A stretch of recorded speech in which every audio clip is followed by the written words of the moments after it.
dayuhang terorista. Kahalintulad raw ang estilong ginamit sa Takurong Blas sa mga insidente ng pagpasabog sa ibang bansa. Darito ang report ni Jiggy Manikad.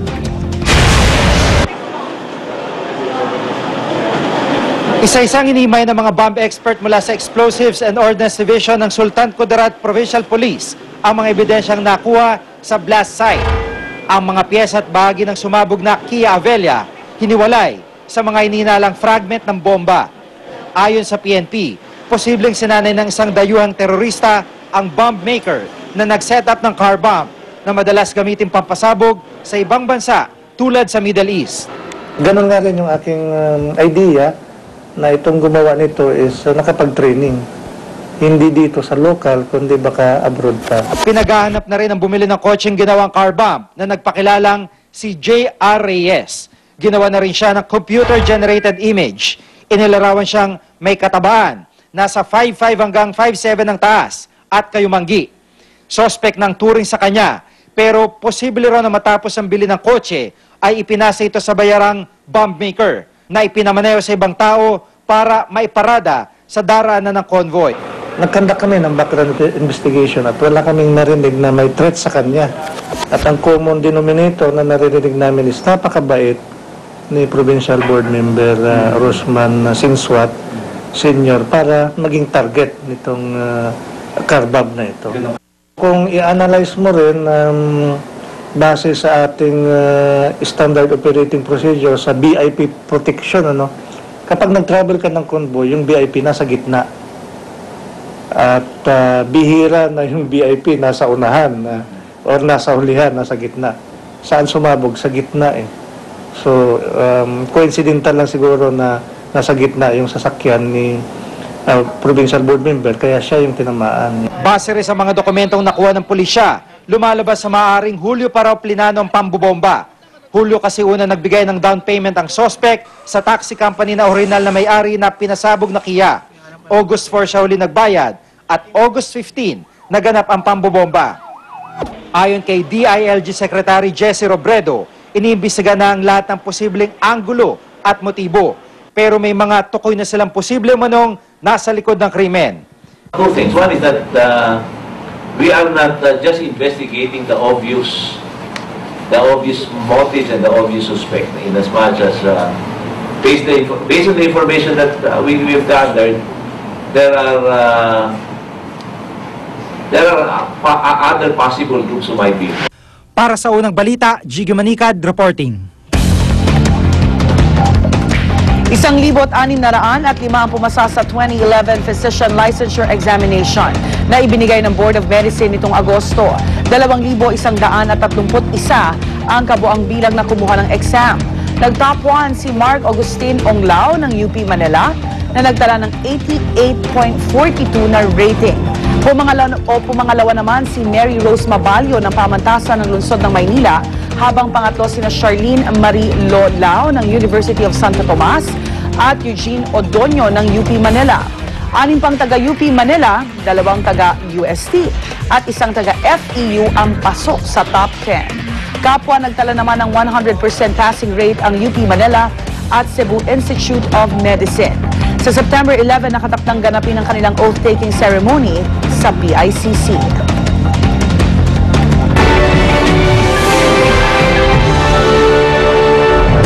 Batang babae na iligtas matapos mahulog mula sa tinitirahang apartment building sa China. Base sa report, naglalaro raw sa balkonahe ng ika-4 na palapag ng gusali ang bata nang siya'y mahulog. Maswerte na lamang at sa sampayan ng 3rd floor balcony siya bumagsak. Dali-dali namang dumating ang mga rescuer kasama ang ina nito. Ilang sandali pa, tuluyan ang nailigtas ang bata na ngayon nasa mabuti ng kalagayan. Oras na para sa unang chika. Narito na po si Luan D. Luan!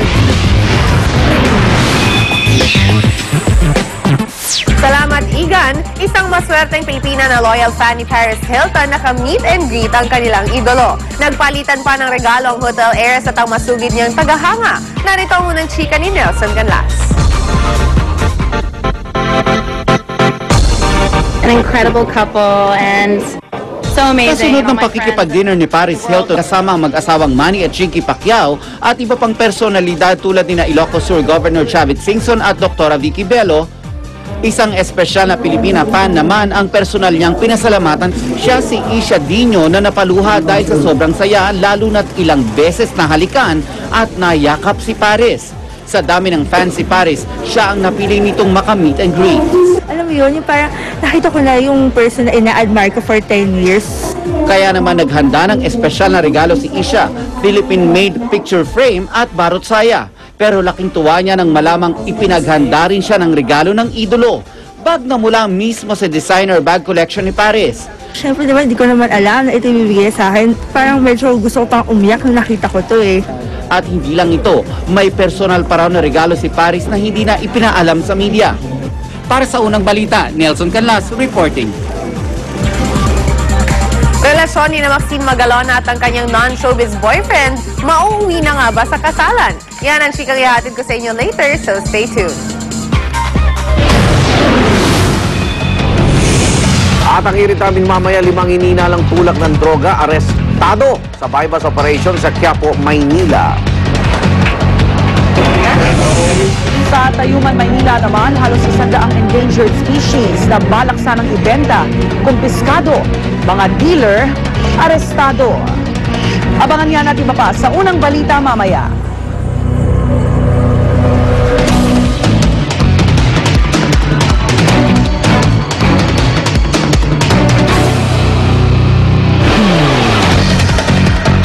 Okay pa traffic, ha? Oo nga, pwede pa. Biyahe na.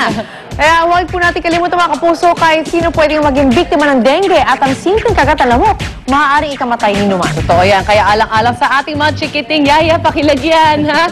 Tiyakin natin ang kanilang mga paaralan din. Ginagawang lahat labanan ng banta ng dengue. At para bigyan tayo ng halimbawa, eto na muli si Monica mula sa San Roque Elementary School sa Marikina. Hi, Monica. Go, kuya. Yan. Bigat? Screen. There you go. Hi girls, good morning. Good morning po ulit mga kapuso. Ayan, inline pa nga rin sa ating effort para makaiwas sa dengue at syempre ng Department of Health. Nagpunta nga tayo ngayong umaga dito po sa San Roque Elementary School para maglagay ng mga insecticide-treated na nets. Actually, nakita natin na dumaan kanina kasama yung mga volunteers natin from Department of or DepEd.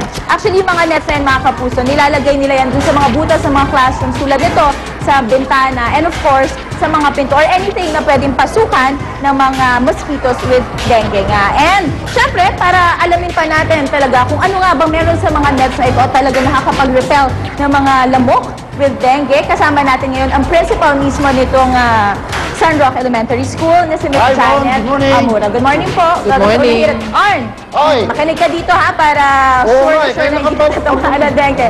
Anyway, ma'am, parang isa nga daw po itong paglalagay nitong mga insecticide-treated nets sa effort ng Department of Health. Latest effort po para makaiwas sa dengue. Ano po meron ng mga nets na ito?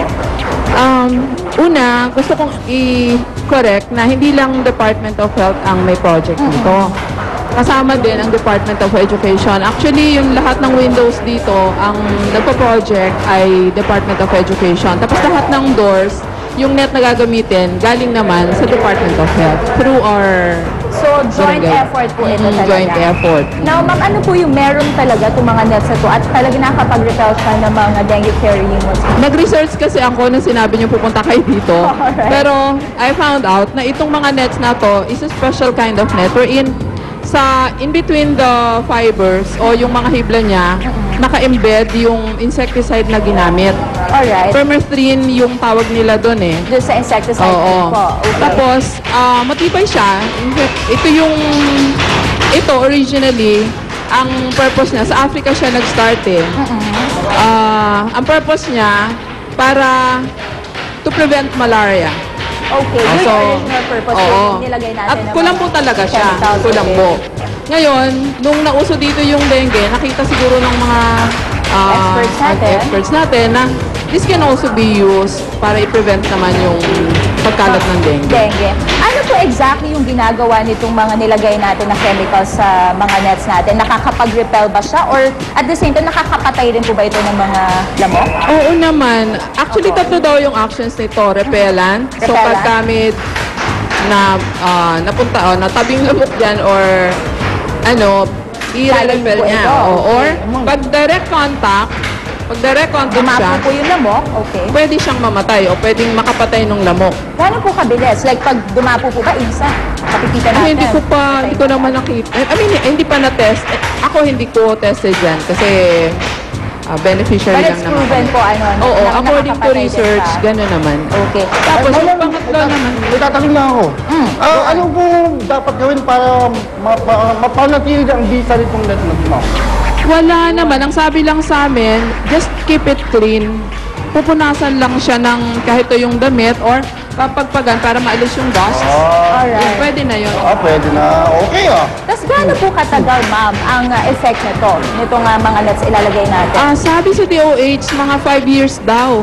Warranty, oo. Wala pong kailangan na mag-spray ulit ng No, chemicals? no need. Wala pong anything. Wala 5 na. years, kaya po na magtagal. Haba yun, ha? Correct. Actually, ito ma'am yung kailangan nating i-remind, lalo na sa mga bagets, bilang usually nilalagay nga ito mga kapuso sa mga elementary schools. Wag po natin siyang bubutasin or Correct. paglalaruan dahil Sayang. pag nabutas yan, mawawala yung purpose niya at yun nga, pwede rin tayong pasukan ng mga lamok na may dengue. Hindi ba ma'am? Correct. Anyway, thank you so much po. Thank you very much for Miss Janet. At sa ating pagbabalik po mga kapuso, mas marami pa tayong pag-uusapan. Siyempre, lang pa rin sa ating anti-dengue campaign. Dito po yan sa Marikina City. Magbabalik po ako ng hilit. Sa unang hirit, totoo ang